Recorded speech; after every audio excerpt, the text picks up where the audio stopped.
Ah, mais là, elle a l'air toute triste. On pourrait pas, je sais pas moi, réduire son temps d'écran ou quelque chose? C'est pas notre enfant. C'est Stéphane. C'est plus facile de mettre ses limites quand on a des technologies qui simplifient la vie. Avez-vous de la moutarde au moins? Ce soir, le président ukrainien débarque en sol canadien. Après Washington, le président Zelensky arrive à Ottawa pour consolider ses appuis. Une visite sous haute surveillance.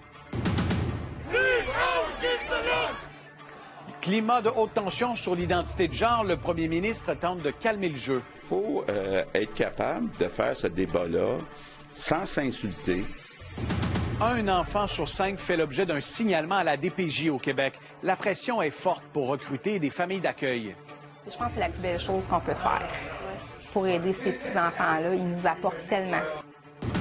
De l'espoir dans la lutte à l'Alzheimer. Un Québécois reçoit un traitement qui pourrait permettre de freiner la maladie.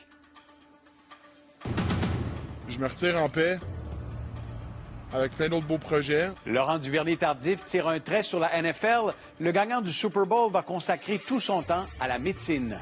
Je me sens juste privilégié d'avoir été capable d'aller jusqu'au bout. Aussi dans ce bulletin, un trio de virus à l'automne, le masque obligatoire est de retour dans certains hôpitaux. Crise diplomatique, l'Inde réplique, les demandes de visa au Canada sont suspendues. Et malgré un ralentissement, l'industrie de la construction cherche 12 000 travailleurs et on leur déroule le tapis rouge. Ici Pierre-Olivier Zappa, voici votre TVA 22h.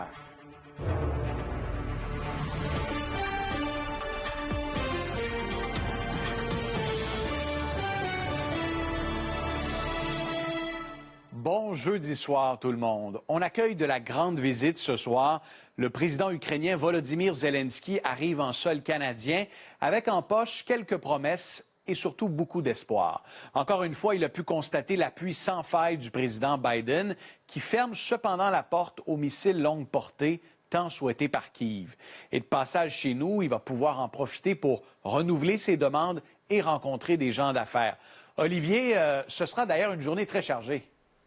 Oui, il va participer à des rencontres et prononcera un discours devant la Chambre des communes. Souvenez-vous, en mars 2022, quelques semaines après le début de l'invasion russe, il s'était adressé au Parlement canadien de façon virtuelle.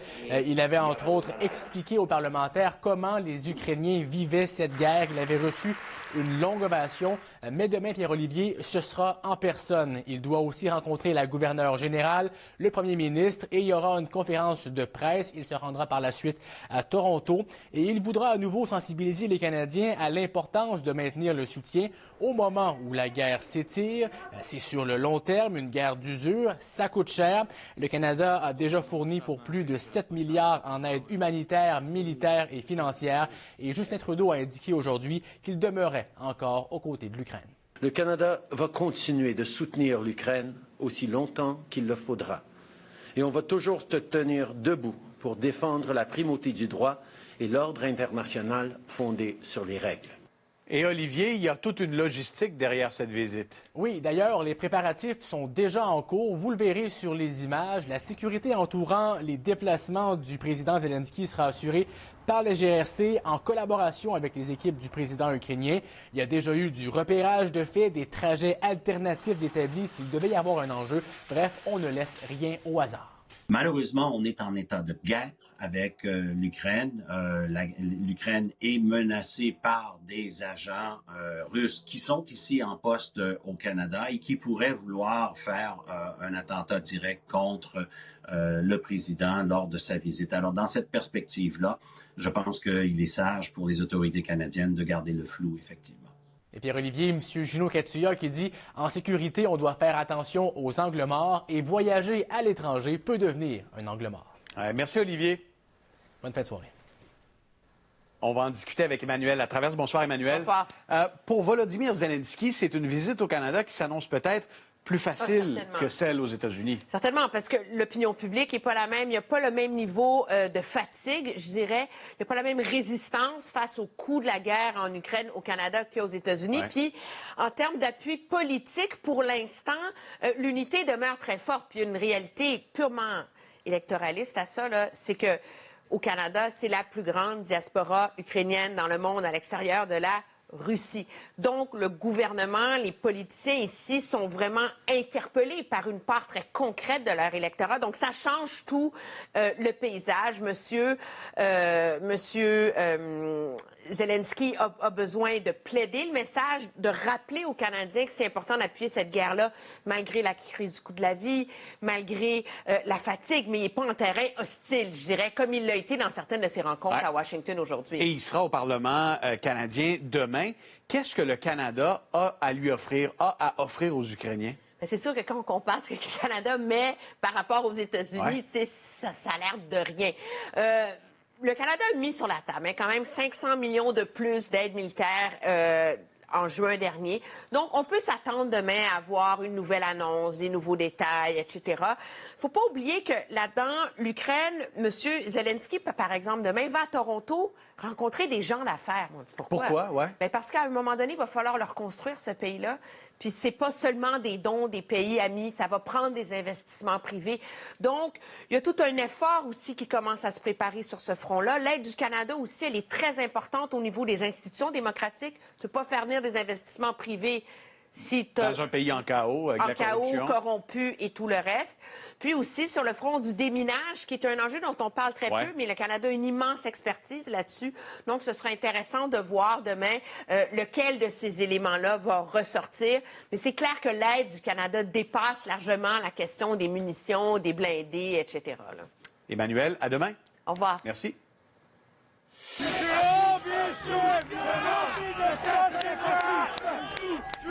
Les esprits se sont échauffés autour d'une question de société qui émerge, l'enseignement de l'identité de genre à l'école. Eh bien, François Legault a lancé un appel au calme aujourd'hui. Il dit vouloir protéger les minorités, mais comprendre les inquiétudes face à cette nouvelle façon d'aborder l'éducation sexuelle. Alain Laforêt. Vous êtes des extrémistes! Hier, j'ai vu un dérapage à Montréal. Je trouve ça malheureux. Je trouve que ça ne représente pas le Québec. Les Québécois sont modérés et on n'a pas l'habitude de voir cette polarisation. Je fais un appel au calme là, des deux côtés. D'un côté, on a un devoir comme société de protéger des gens qui sont dans les minorités. Et de l'autre côté, bien, je peux comprendre des parents qui sont inquiets, des citoyens qui sont inquiets. Comme il l'a annoncé mardi passé, il répète. On va annoncer bientôt un groupe de sages, donc des gens qui vont regarder la situation, regarder tous les impacts, les sous-sujets là, du débat sur l'identité de genre. On a pris position sur un des sujets, entre autres très clairement en disant il n'est pas question de transformer les toilettes dans nos écoles, mais il reste beaucoup de sujets à traiter et entre autres qu'est-ce que les enfants peuvent décider, qu'est-ce que leurs parents peuvent décider. Il n'exclut pas de changement aux droits des personnes trans et non-binaires. Son cabinet affirme qu'il n'y aura pas de recul sur les droits acquis. Je ne veux pas dire ça serait une loi, ça serait une règle, ça serait des consignes. On va laisser au comité de toute la marge de manœuvre. Ce qu'on veut, c'est qu'il n'y ait pas de haine, qu'il n'y ait pas de violence, que les gens fassent attention à ce qu'ils disent sur cet enjeu-là, parce que c'est des enfants et c'est des enfants qui souffrent. Je pense qu'ils ont besoin qu'on leur tende la main et qu'on soit là pour eux. Il faut être capable d'entendre tout le monde des deux côtés, mais dans le calme. Puis de se rappeler une chose, ce sont tous des humains.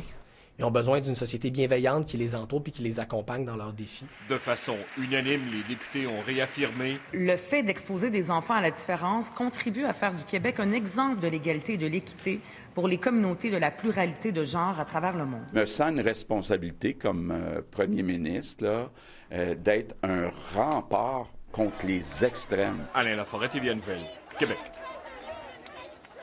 L'automne arrive samedi et avec lui un cocktail de virus. Pour une forte majorité d'entre nous, pas de quoi vraiment s'inquiéter. COVID, grippe, VRS, les trois virus font leur retour à l'école, au bureau et à l'hôpital, mais le réseau de la santé se prépare et certains établissements ont recommencé à imposer le port du masque. Marc-André Bouliane. Ce ne sont pas un, mais bien 3 virus respiratoires qui seront présents dès cet automne. Le VRS, c'est le virus respiratoire syncytial qui affecte principalement les jeunes enfants de moins de 2 ans. Il y a la fameuse grippe et il y a la COVID aussi, comme vous le savez, avec le nouveau variant Iris là, qui semble être majoritaire au Québec. Si on regarde ce qui s'est passé en Australie cet été, donc pour l'Australie, c'est l'hiver au mois de juin. Donc, ce qui est arrivé en Australie, il y a eu la souche A H1N1 qui a circulé pas mal, mais il y a aussi pas mal de souches B qui ont circulé. Donc, on s'attend à avoir un portrait un peu similaire. Si c'est présentement le calme plat, vous le voyez dans la plupart des centres de vaccination, les choses risquent de changer rapidement dans les prochaines semaines. Le gouvernement se prépare à une nouvelle campagne de vaccination contre la grippe, mais également la COVID-19. Docteur Boileau va faire une annonce spécifique là, pour la période de vaccination dans les 2 prochaines semaines. Nous, on se prépare parce qu'on a annoncé les points de service. Face au virus respiratoire dont la COVID-19 qui est en hausse depuis la rentrée, selon l'INSPQ, les personnes vulnérables seront invitées à se faire immuniser. Mon système immunitaire n'est pas trop fort, donc pour mieux me protéger.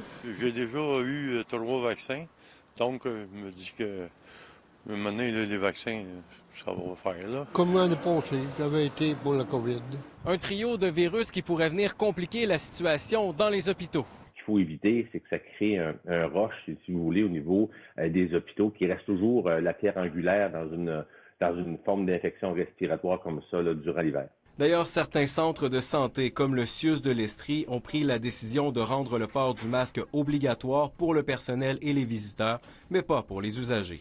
Le port du masque dans les hôpitaux est laissé à chacun des établissements, parce que, on le sait, des fois, ça varie en différentes régions. Marc-André Boulian, TVA Nouvelles, Québec. D'année en année, il y a de plus en plus de gens qui apprennent qu'ils vont perdre leurs souvenirs, leur mémoire.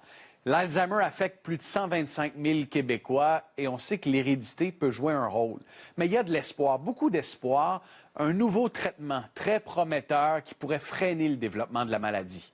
Harold Gagné.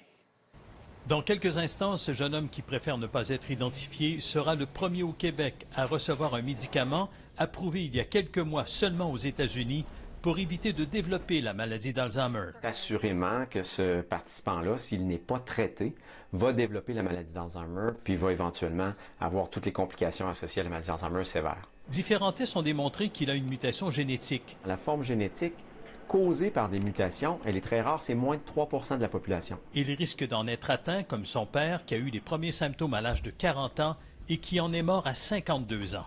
La transmission génétique de cette forme-là va amener la maladie chez 50 % de la progéniture. Donc, si vous avez 14 enfants, il y en a plus de 7 qui vont développer en âge jeune. J'essaie toutes les mesures, ou en tout cas mettre les chances de mon bord pour éviter que ça arrive. Puis en même temps, me dire que ces recherches-là, peut-être qu'ils vont servir aussi à mon gars plus tard.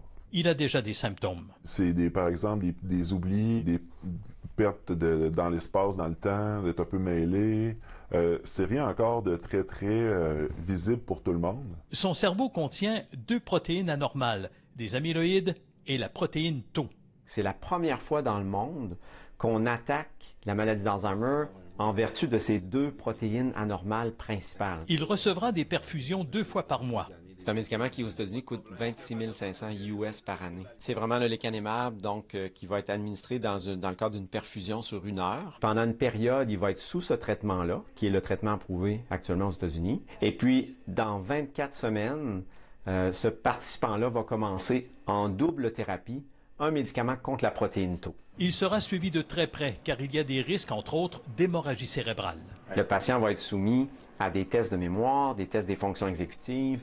La famille est impliquée aussi pour voir l'impact fonctionnel. Est-ce qu'il y a des changements, par exemple, dans la conduite automobile, la gestion des finances, au travail, et ainsi de suite? D'ici la fin de l'année, 4 autres patients tout aussi jeunes devraient recevoir le même traitement au Centre de recherche du CHU de Québec. C'est des jeunes sur le marché du travail qui sont peu ou pas symptomatiques actuellement qui vont recevoir ce protocole-là. Les gens, par exemple, qui se reconnaissent dans ce format-là que je viens de décrire, sont invités à nous contacter à Québec. Il y a une grande équipe aussi à Montréal, à McGill. Il n'y a rien de douloureux ou d'épeurant dans le processus. Je pense que la pire chose à faire, c'est de rien faire. Puis puis de ne pas avoir peur aussi de parler avec ses proches pour dire tu devrais peut-être aller consulter. Bientôt, les scientifiques espèrent pouvoir vaincre la maladie d'Alzheimer. Harold Gagné, TVA Nouvelles, Québec. Politique fédérale, Justin Trudeau a lancé un autre appel au calme. C'est parce que la colère de l'Inde face au Canada continue de se manifester. New Delhi a répliqué à nouveau en suspendant les visas au Canada. Raymond Filion.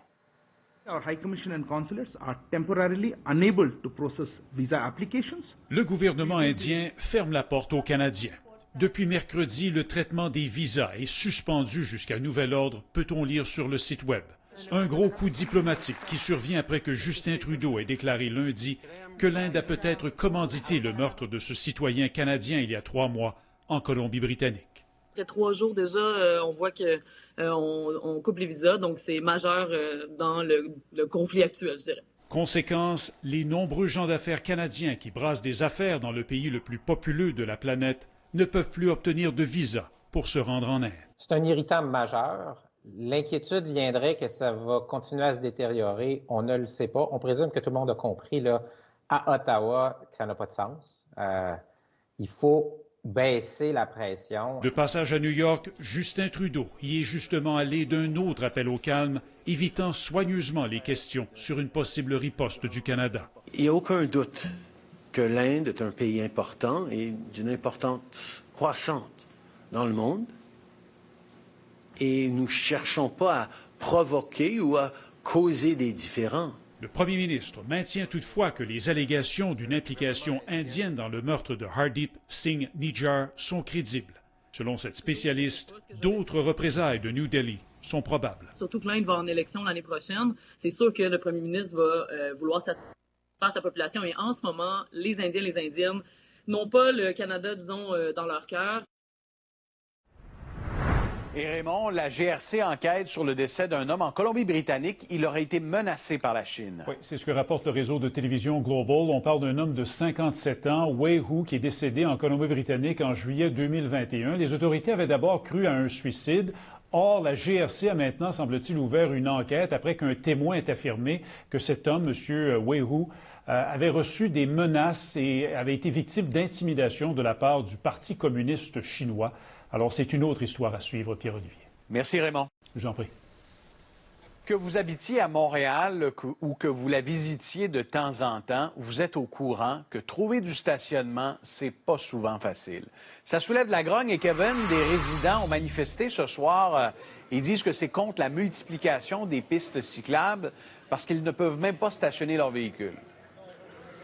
Oui, exactement. C'est une centaine de citoyens mécontents qui sont venus ici sur le Gendre pour manifester. Dans les dernières minutes, il y a eu des interventions policières parce que sur Saint-Michel et le Gendre, il y avait des jeunes qui bloquaient l'intersection. Il y a même des manifestants qui ont fait du surf de véhicules sur le véhicule d'un agent du SPVM.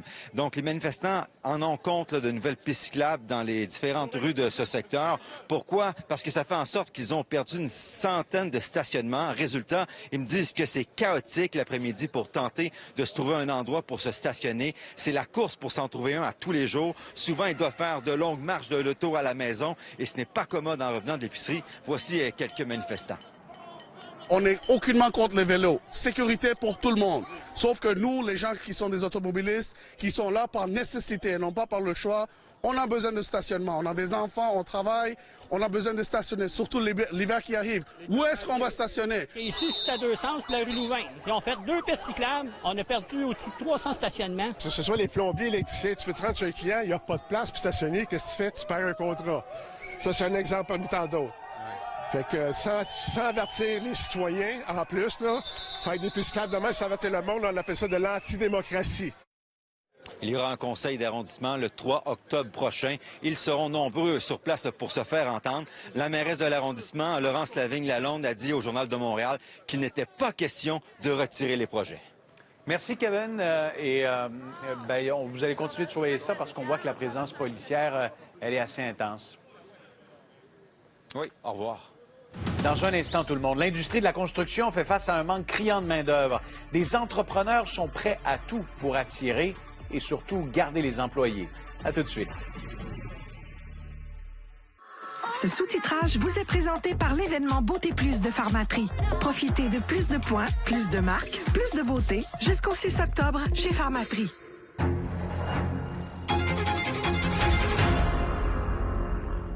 Allô? Puis ton match? J'ai oublié le pain. Je vais dormir sur le divan. Hein? Tu m'avais demandé de ramener du pain. Je l'ai oublié. T'as raison d'être fâché. Je suis zéro fâché. On a des bagels dans le congélateur. Non, Marie, si tu me faisais confiance, je t'ai laissé tomber. Là. Regarde, t'as besoin d'avoir ton espace. Je comprends ça. Prends ton temps, là. Je dors dans le salon. C'est vraiment tout ce que je mérite.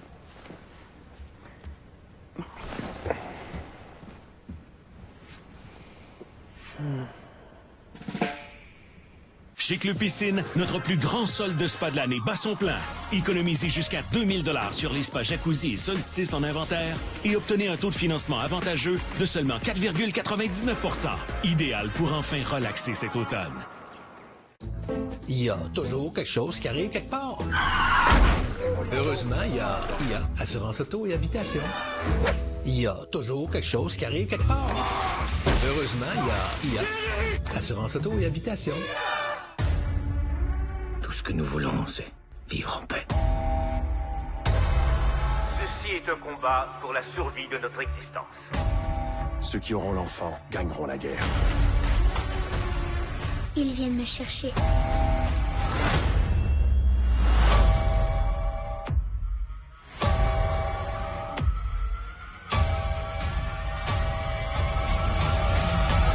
Le créateur, seulement en salle. Quel tout! Oh, je sais à quoi la confier. Heureusement, il y a Benila pour un soulagement rapide. Benila, maîtrise la... Des feuilles Home et nos plis aussi, au sol d'aubaine d'automne chez Home Hardware. Économisez 25 % sur la peinture d'intérieur et d'extérieur Beautytone Pure et jusqu'à 25 % sur les revêtements de sol en vinyle et en vinyle SPC en stock. Seulement dans les quincailleries et centres de rénovation Home Hardware.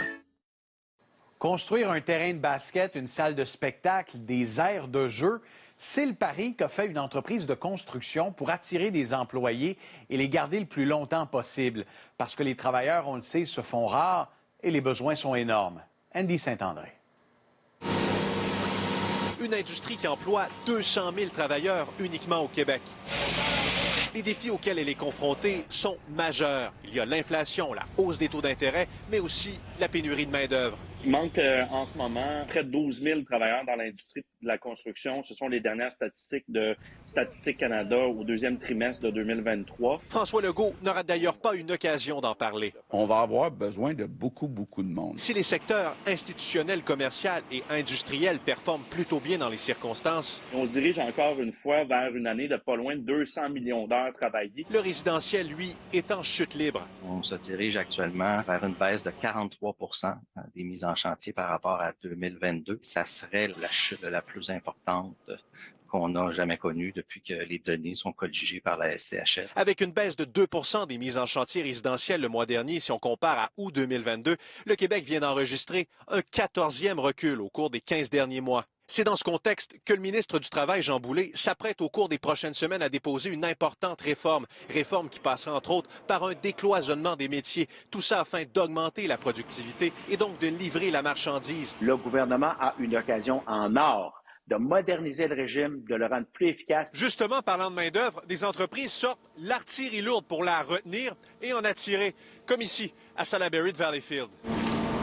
Monsieur Loisel, c'est un projet majeur, votre siège social qu'on voit derrière. C'était le moment de s'installer une fois pour tout avec des installations de premier plan. Gym, surface de deck hockey, gazon synthétique, piste d'athlétisme, terrain de basketball, terrain de tennis, scène permettant la prestation de spectacles avec 300 places. Un secteur lounge aussi.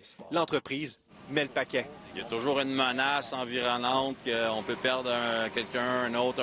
Pour nous, ça, c'est une solution ultime. C'est qu'on veut offrir les meilleures conditions qui existent en termes d'installation. Andy Saint-André, TVA Nouvelles, dans la grande région de Montréal. Médecin, boulanger, joueur de football, après 9 saisons dans la NFL, Laurent Duvernay-Tardif a annoncé aujourd'hui qu'il prenait sa retraite du sport professionnel. Il a joué avec les Chiefs de Kansas City et les Jets de New York. Il a aussi gagné le Super Bowl avec l'équipe du Missouri en février 2020. Il va maintenant se consacrer à sa fondation et à la médecine. Je me retire en paix avec plein d'autres beaux projets. Mais je sais qu'en même temps, je ferme une page qui va être difficile à fermer. Je remercie toutes les fans qui ont été là depuis tellement longtemps. Le sous-titrage, une présentation d'Énoé Gosselin. La fondation de votre maison a un penchant? Chez Énoé Gosselin, nous sommes les experts pour la redresser. Nous redonnons la pleine valeur à votre propriété. N'attendez pas et contactez-nous. Elle n'a lieu que 2 fois par année. C'est l'énorme vente semi-annuelle de briques. Obtenez jusqu'à 40% de rabais sur les sofas sectionnels et les fauteuils d'appoint inclinables. Et jusqu'à 30% de rabais sur les meubles de salle à manger et de chambre à coucher. C'est la vente semi-annuelle. Chez Briques, plus d'économies pour vous. Moi, j'ai 200 ans. Et voici mon histoire. De la France jusqu'en Abitibi, en passant par Magog et Sherbrooke, les filles de la Charité du Sacré-Cœur de Jésus ont marqué l'histoire du Québec. Jusqu'au 22 décembre, visitez l'exposition Femmes au cœur du monde qui met en lumière l'œuvre de ces dames d'exception. Après 200 ans, nous sommes toujours aussi dévoués à Dieu qu'à la population. Femmes au cœur du monde, une présentation du Centre d'archives Monseigneur Antoine Racine de Sherbrooke. Les IA développent une arme surpuissante. C'est une gamine. Est-ce que tu iras au paradis? Non, faut être une personne gentille pour aller au paradis. T'es dans quel camp, hein? Le Créateur.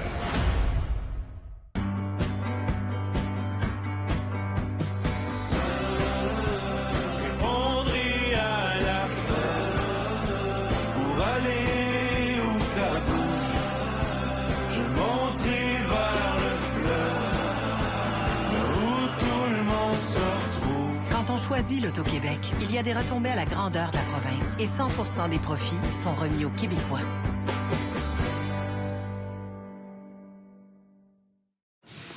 Tout le monde à bord pour le virage énergétique des entreprises.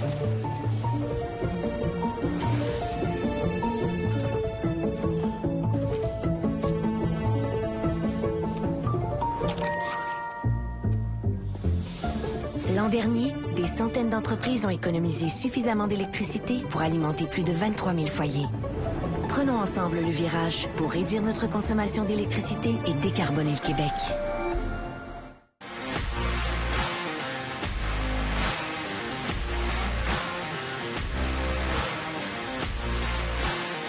Je suis un fan Pinterest.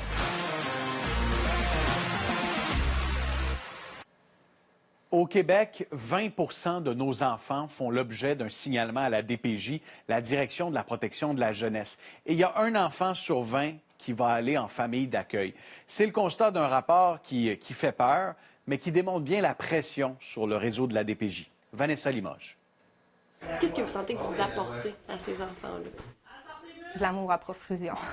Oui, je pense. Chantal Lévesque et son conjoint élèvent leurs 4 enfants biologiques et aussi 4 enfants issus de la DPJ. Pour nous, c'est une grosse famille. C'est 8 frères et sœurs, puis c'est un tout. Pour elle, il n'y avait pas de plus belle façon de contribuer à la société. À mes yeux, c'est le plus beau. Je dis travail, mais en fait, je pense que c'est plus un don de soi. Là, mais je pense que c'est la plus belle chose qu'on peut faire pour aider ces petits-enfants-là. Ils nous apportent tellement. Un dîner d'escargot. Oui. Ils nous collent, on sent qu'on les couche le soir, on sent qu'ils ont besoin d'être réconfortés. Fait que dans leur non-verbal, ils nous montrent qu'on fait la différence, je pense, pour eux dans leur vie. Au Bas-Saint-Laurent, il y a 186 places en famille d'accueil. On cherche actuellement à en combler une 20aine.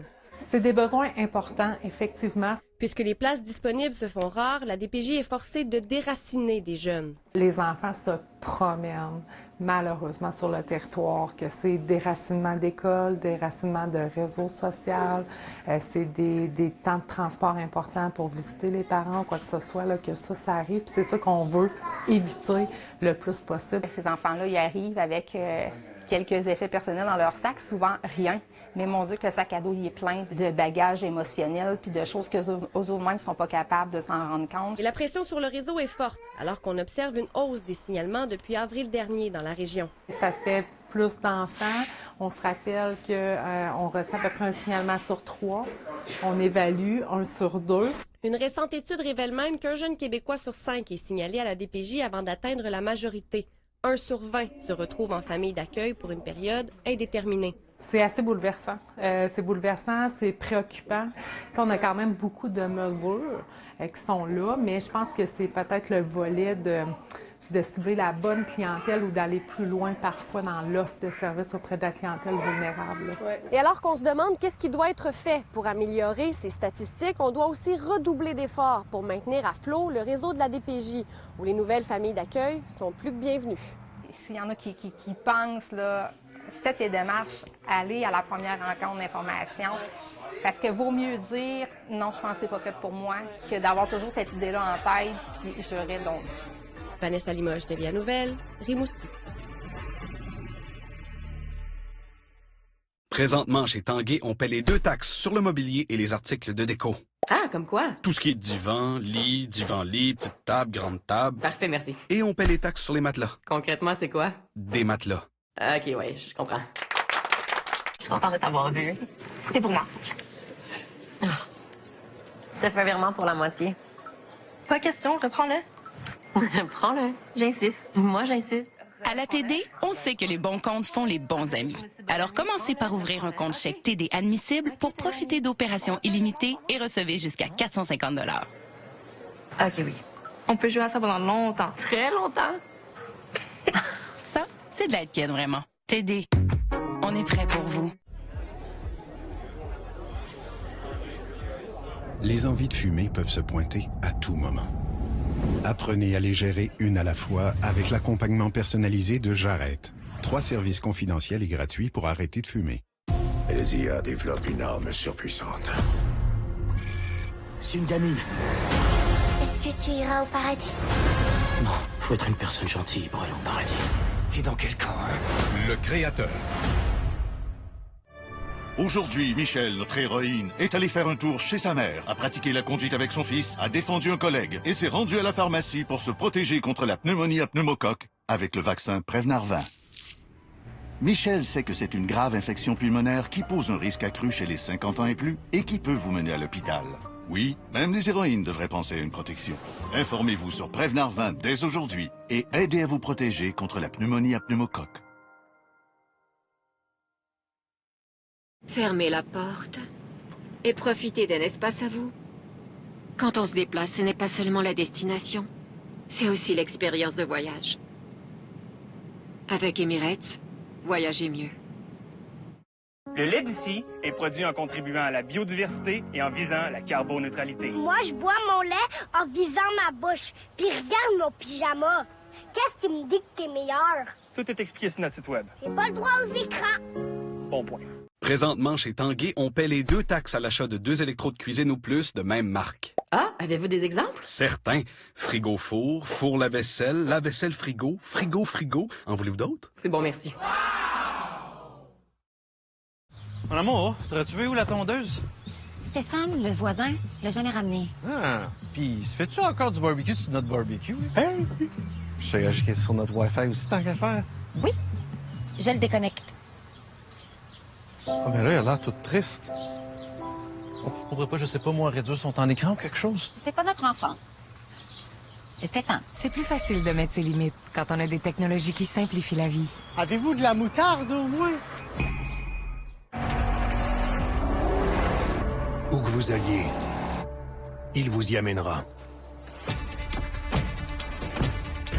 Et vous irez plus loin, grimperez plus haut, et vous agripperez encore plus fort que vous ne l'avez jamais imaginé. Le Chevrolet Silverado ZR2 est conçu pour vous conduire à l'endroit où les sentiers se terminent et vous amènera là où l'aventure commence. La météo, une présentation de Calinette. Beau temps, mauvais temps, Calinette, 24/7, partout au Québec.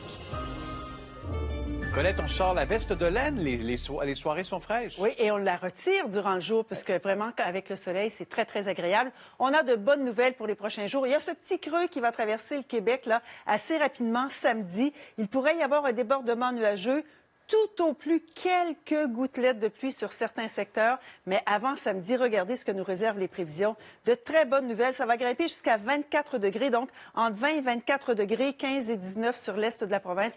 partout. C'est vraiment très beau. Ça se poursuit samedi, une autre magnifique journée. On a vu le creux dépressionnaire pourrait donner quelques gouttelettes de pluie sur l'Abitibi, le Témiscamingue, un ciel couvert pour la région de Sept-Îles.